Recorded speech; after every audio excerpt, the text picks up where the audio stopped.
أعوذ بالله من الشيطان الرجيم.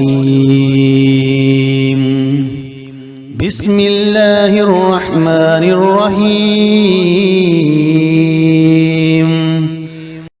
قل يا أيها الكافرون